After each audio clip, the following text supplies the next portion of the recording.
Hey everybody, my name is BlakJak and welcome to my new playthrough of Crash Bandicoot Mind Over Mutant. Oh man, I've been dying to play this game for a little bit, I guess. I don't know, man.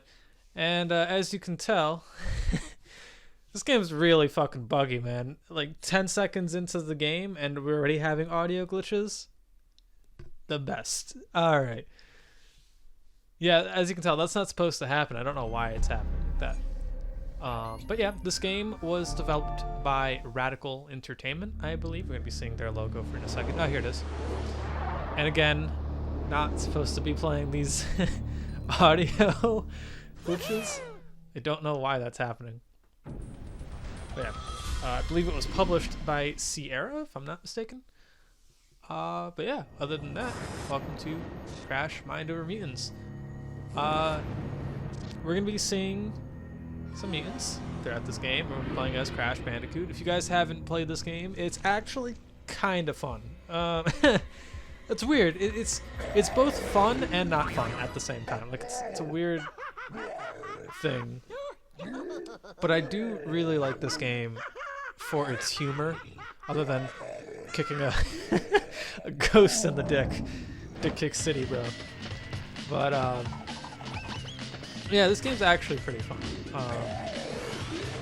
It was weird though, like when I was playing this game for the playthrough, excuse me, when I was playing this game for the playthrough, I could really only stand it for like an hour to an hour and a half, so I made like really short things, but like sessions for it. Oh, by the way, this game has multiplayer, and it says you can play as Coco in the opening, but you can't do that in the PS2 version. I don't know why they did that for this version of the game. Maybe you can in the 360 version, but you can only play as Carbon Crash on the PS2. So maybe this was edited and recorded way before the game was actually done being produced or whatever. But yeah, like I was saying, I could only really stand playing this game for like an hour or two. Like not even an hour or two, but like an hour and a half, like the maximum. And that's not because like the game is bad or anything. It's just because like the game is really short. And if I really wanted to, I could sit down and just play through this entire game in less than a day. And we're gonna play it on hard mode or bonkers mode. This is my old file. In 43 seconds, I got rather far. I was already like on my way to the ice village, and I was like, you know what? I'll stop it here for right now. I'll play back another day. And then like, I realized I wasn't recording, so I ended up just re-recording that whole session the same day. I'm gonna talk over this cutscene because this cutscene actually is very quiet, but I won't for the rest of them. But yeah, it was weird, cause like on tricky this game is kind of easy, and not that this game is hard on bonkers either. It's pretty easy still, but like it was definitely more of a challenge on bonkers. I won't be showing every glitch I found in this game because I found one where like I fall through like a gear or something and I got stuck in it. Yeah. I show off some interesting ones in the last video, the bonus video, but that's about it. So yeah. So it seems like Cortex and Embryo have developed some sort of helmet that mutates, I guess, creatures. Looks like, or makes him just really angry and buff. And yeah. So we get to play as Crash. First things first, he looks a little different than his other Crash appearances. And I'm not really opposed to the way Crash looks in this game. I know a lot of people don't like it, but I actually kind of did. And as you can see, Crash can punch and kick in this game, like that. And that's a combo that you can do, square, square, triangle, triangle. He has like an uppercut. It's a guard breaker, and he swings down with the mask, Aku Aku, who also looks different. This game actually has a lot of different designs for all the characters, and I don't mind them as much. And that's a poster of Crash's girlfriend. I forgot her name. I think it's like Tawny or Tana, I think, something like that. I don't know, man. I haven't really played Crash 1 all too much. I'm really bad at that one. Yeah, so our objective for now is to talk to Coco. So we're going to be going over there to talk to Coco and Crunch.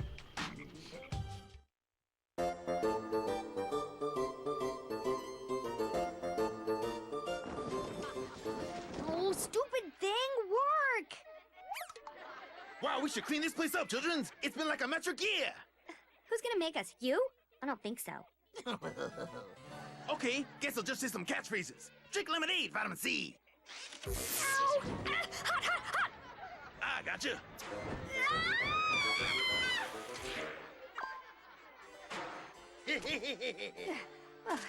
If I get this Doominator eye working, we'll have the best entertainment system of all time. It'll play games, watch movies, and dispense butter. It'll be the mother of all TiVos! Woohoo! That does sound good. Butter. And where'd I get this? Short-term memory loss. Confused. And where'd I get this? Crash, to get this thing working, I'll need a bunch of parts. Here's a list. First up is the capacitron by my house. I like that Crash is just like an orange ghost. Like they didn't really do much with him. I feel like that one would have been better if they actually went the puppet route and made it like the Potter Puppet Pals type of thing. And so a lot of the cutscenes in this game are references to different styles of either animation or just programming in general, like that one, the puppet one. And that's something I really like about this game. Not to mention, this game's actually pretty funny. I remember the first time I watched that cutscene, I was like, what the fuck am I playing? Back in like 2008, 2009 when I played this, I was like, what the fuck is this shit? Alright, that was weird. And then I just kept playing. And then like I fell in love with all the other cutscenes. Like that cutscene's pretty bad. I like the first one, the shadow puppets one. Reminds me of like that Japanese style of storytelling with like the light box or whatever, or like the light and then the shadows. I forgot the name of it. If anyone knows what I'm talking about, definitely let me know what it's called. But one other thing before we really get into the game. By the way, you can spin by spinning the analog stick, and if you spin and spam the square button, you spin for longer, but you'll get dizzy. We'll sing that in a second. But another thing about this game, there are collectibles, and I will not be getting 100%, but I will be showing off. Will unlock special rewards for you, Crash. Collect all of them to get tons of cool stuff. So there are 13 Crash Grab dolls. They're just the little voodoo dolls that you find lying around that look like Crash. But there's a bunch of other ones. There's like 5 of one of these, 5 of these ones, 5 of these ones. There's like a bunch of them. And if you collect a whole set, you get concept art for it. You get like a few concept arts.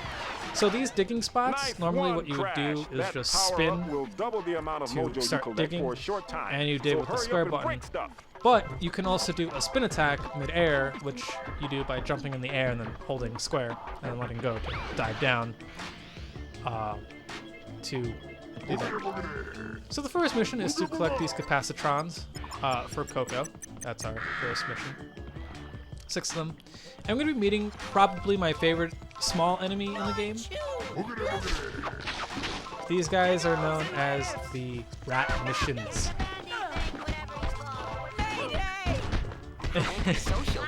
This game was made in a different time, guys. They're so Jewy. I love it. I mean, that's what I hear. I mean, I don't know. Maybe I'm a little fucked up, but damn, dude. I love it. I love it. They're so funny. They're probably my favorite. They're like really spin attack, nerdy. Rotate the left analog stick. Spinning is nerdy. They're really like nasally. They all like talk like you're talking to your mother. You know, like that's how they speak. It is so funny. I love them. I have to say, I feel like the voice acting in this game is actually pretty funny. The actors they got to play these characters must have had a blast. You've unlocked the spin upgrade. Now you can spin longer before getting dizzy. So another prominent thing about this game is that you get to level up. Not just Crash, but the mutants that you'll be seeing throughout the game. And you do so by collecting Mojo. And the blue ones are worth 1, I believe. I think the pink ones are worth 5, if I'm not mistaken. It's either 5 or 10, I forget. And the yellow ones, the gold ones that you saw me collect underground, are worth 100. Oh shit, I didn't actually see if that was 5 or 10. I think that was 10. I'm not sure. But you can get more of them by increasing your combo. So as you can see near Crash's face, I have a ×6. Do a spin jump and get some real height. Rotate the left analog stick and press the X button. Yeah, I think that's 5. Yeah, the pink ones are 5. Because I'm ×6, I got 30, so that's 5. If you hear a little thing, like that little sound effect, that like pulsing, glowy sound effect, that means there's a power-up nearby, like ×2. Or it also means there's a voodoo doll around. So there's a voodoo doll around here, and I'm looking for it. We actually just passed it the way to get it. Some of these are actually really well hidden. I actually, when going through the bonus video to record some more footage for that, after I had finished editing the whole thing, I heard another doll in the background. I was like, oh, there's one over here. It's right down there. I don't know if you can see it pretty well. It's on that pillar that I was just standing on. It's like, I know there's one here, and I never actually collected all of the voodoo dolls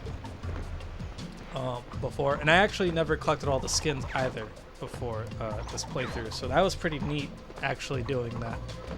And I'll show you how to do that eventually. If you guys want, I can make a separate video on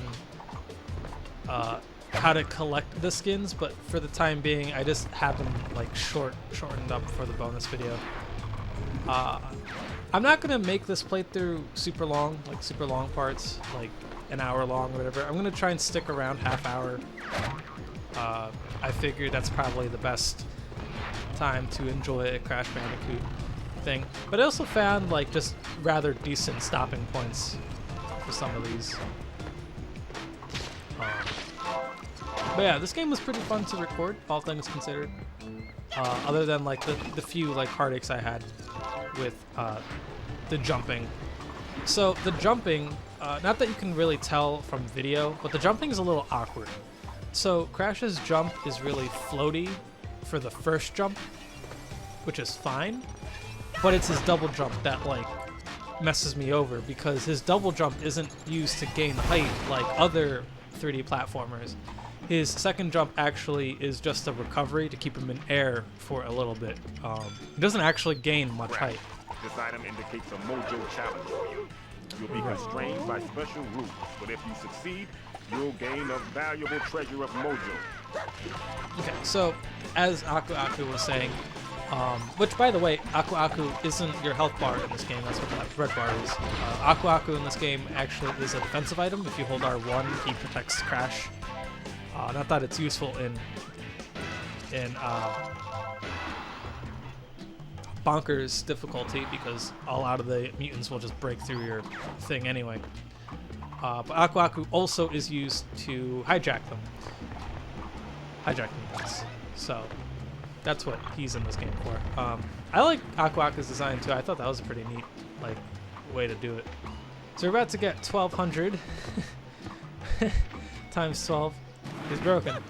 But yeah, you lose your oh, that's what I was talking about before I got rudely interrupted. The multiplier you gain by just hitting people and enemies repeatedly. I think you have to hit like 3 or 4 times to gain a multiplier, and you start off with 2 times and 3 times and 4 times and so on and so forth. And the multiple times you get affects your mojo. So 1, so like the blue ones are worth 1, right? But if you have a ×6, now they're worth 6. If you pick up a 5, like a pink one, at ×6 you get 30. And if you have a ×5 and pick up a gold one, it's worth 500. So you'll be ranking up levels pretty easily if you keep your multiplier up high enough. Which is neat.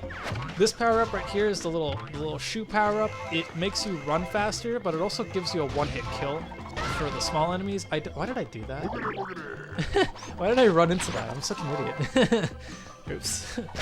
My bad. Anyway, Crash, what was I saying? You need to spin on top of this to make it work. Luckily, I hear that spinning is something you do pretty well. I'm blanking out on what the fuck I was just talking about. Oh yeah. So, nope, I lost it again. Crash, Oh well. this Whatever, is a not that spot where important. the spin drill move would be useful. Try doing it here to advance. Oh, I'm gonna keep quiet for this. Everybody quiet, quiet, quiet! Behind the sneaky ambush time here. Oh, I know that, you silly furry, with the surprise and the violence and the poking. With a stick! Fabulous, I love the poking. A big fan from back before it was popular. Now everybody's into poker. Hey! Oh, I'm still really hungry. Yeah, well, why don't you just eat Wumpa fruit? It's all over the place. It's ubiquitous. I just don't like it. I'm still hoping for the Bandicoot barbecue. Texas style, partner. Saddle up. Ubiquitous. I love these guys, man. The Ratnitions are great. Oh yeah, there's a little counter on the bottom right there. 1, 2, 3, I think, to get one multiplier. I don't know if it's 3. I think as you gain like the higher multiplier you have, the more hits it takes to gain, I think, if I'm not mistaken. Because I remember when I was at like 14 or 15 times, it took me like 4 or 5 hits to get another multiplier. But yeah. Crash. Bandicoots are great diggers, and you are no exception. When you see diggable stuff like this, rotate the left analog stick, then the square button to dig through the ground here. Yeah. So the digging, When you albeit reach the end of stuff is you can in this dig, game, you do your don't spin really attack do to it pop out. too much. Oh, yeah, so he mentions doing a spin attack to pop out. You can just press X. You can just jump out. You don't have to spin. I don't really like the digging in this game. I think it's annoying to have to press square repeatedly. So I'm going to cheese it. I'm just going to... I fucked up. Oops. My bad. That's the first death of this playthrough. I die quite a bit in this game. Oh, that's what I was talking about. I was talking about the jump. Right. So the jump is really floaty, but you don't really use it to gain height. If you're going to gain height, you do a spin jump. Mostly to gain height. If you want to gain distance, you would do a double jump combo with the spin drill. And this is where you'd pop up if you took the other drill, by the way. I'm going to take this drill because there's no way for me to cheese this. So we're just going to go over here. It's just really annoying. I don't really like the digging all too much, to be quite honest. Can you dig it? Can you dig it? This game has a lot of references. Also, I found out this game has some off-color humor that I never picked up on. I was looking at the skins last night, and one of the descriptions for one of the skins is, was it ribbed and spiky for your gaming enjoyment? And I was like, oh, that one got passed through the censors. That's hilarious. That's pretty funny. If you're hanging onto a ledge, you can fall down by pressing the triangle button. Yep. Just press triangle. This button was not wanting to be pressed. It was weird. But no, we'll be seeing a lot more bugs in this game. This game is really buggy. We'll be coming through here quite a bit throughout the playthrough. Not really that important, but we're going to be coming through here quite a bit. Here's the 4th No Place Like Wumpa voodoo doll that I found, and that's like the last one I found, because I don't know where the last one is.